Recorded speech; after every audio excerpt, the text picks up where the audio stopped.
তো মাথায় হেলমেট পরেছো? কি চালাচ্ছ?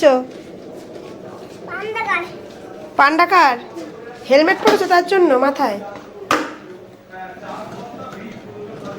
হ্যালো ফ্রেন্ডস, আজকে দিনটা ছিল শনিবার আর ছেলেকে নিয়ে চলে এসেছিলাম আলিপুর চিড়িয়াখানায়। ছেলে তো খুবই এক্সাইটেড, লাস্ট 2 দিন ধরে খুব বলে যাচ্ছে যে আমি কখন জু যাব, কখন জু যাব। তো আলটিমেটলি চলে এলাম আলিপুর জুতে।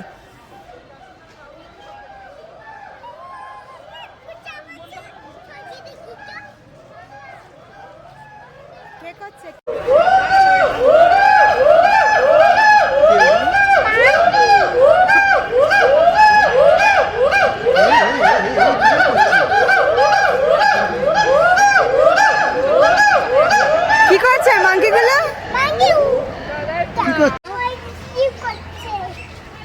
হ্যাঁ,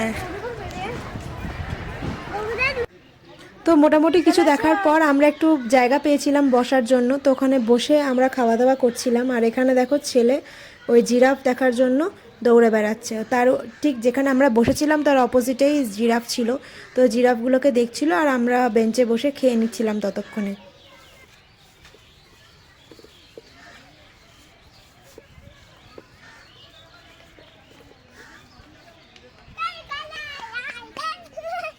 কি দেখে এলে?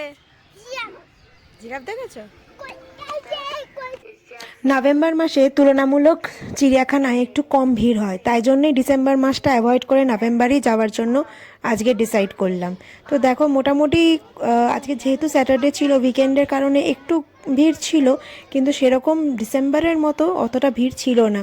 কারণ এত ভিড় হয়ে যায়, কনজেস্টেড হয়ে যায়, যার জন্য বাচ্চাকে নিয়ে ভালোভাবে ঘোরাই যায় না। ওইদিকে দেখ, ক্রোকোডাইল দেখ। আর যেও না, সামনে যেও না।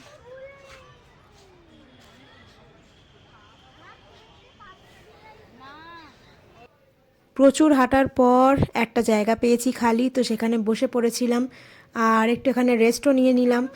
তারপর চলে গেলাম বেয়ার দেখতে। তো এখানে বেয়ার দেখে তো খুব এক্সাইটেড আমার ছেলে, কারণ আগের বারে যখন এসেছিলো তখন বেয়ারটা দেখানো হয়নি, বেয়ার আর জেব্রাটা বাকি ছিল। তো সেটা এবছর ফুলফিল হলো ওর উইশটা। তো সবকটাই আজকে দেখেছে, পুরোটাই কমপ্লিট করেছে যা যা ছিল। কি করছো? স্ট্যান্ড নিয়ে খেলু করছো? পড়ে যাবে কিন্তু পায়ের মধ্যে। রাখো, রেখে দাও। স্যাটারডে করে বিকেলে একজন ড্রয়িং স্যার আসেন অদ্রিজকে ড্রয়িং করাতে।